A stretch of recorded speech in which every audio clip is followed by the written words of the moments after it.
In the mid-1970s, men in San Francisco began disappearing. They weren't strangers pulled from alleyways. They were last seen leaving bars, laughing, talking, sometimes with the same man. A quiet man. A man who carried a sketchbook. He would draw them first, and then they would never be seen alive again. He became known as the Doodler. Between 1974 and 1975, at least 5 men were murdered along the coast of San Francisco. Their bodies were found near Ocean Beach and Golden Gate Park, secluded, windswept areas where the sound of the ocean swallows everything. The victims had something in common. Each had reportedly met a young man who offered to sketch their portrait. Witnesses described him as soft-spoken, intelligent, unassuming. He didn't look dangerous. And that was the first mistake. The bars he frequented were known gathering spots for gay men, at a time when being openly gay carried enormous social risk. Some of his suspected victims were prominent professionals. Some were married. Some had reputations they were protecting, which meant something else happened alongside the murders. Silence. Police quickly identified a suspect. In fact, they reportedly interviewed him multiple times. They even had surviving victims who identified him. But here's where the story becomes deeply unsettling.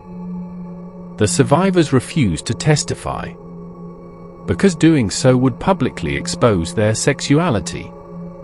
And in the 1970s, that exposure could destroy careers, families, and reputations. So the case stalled. Now imagine this. You meet someone in a bar.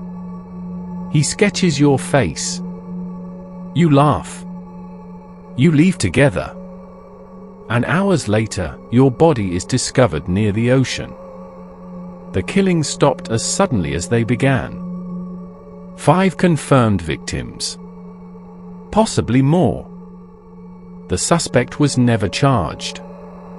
To this day, the Doodler has never been publicly named. And that's where the fear lives. Because this isn't a masked killer. This isn't a dramatic manhunt. This is someone who blended in so perfectly that even when police believed they knew who he was, they could not move forward. Decades later, DNA evidence was re-examined.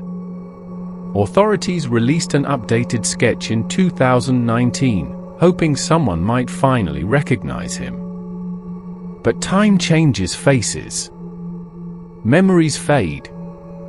Witnesses die. And cases grow colder. The most chilling detail isn't how he killed. It's how he approached. He didn't stalk in shadows. He introduced himself. He drew you. He studied your features quietly. And then he walked with you into the night. There is something deeply unsettling about a killer who begins with art. Because drawing requires observation, patience, attention. You have to look closely at someone to sketch them accurately. Which means the last thing many of those men saw was someone calmly studying their face. The Doodler has never been officially caught. He may still be alive. He may not. But somewhere in old police files sits a name that never made it to trial. And sometimes the scariest cases are not the ones filled with noise. They're the ones where everyone knew something was wrong, but no one spoke loudly enough.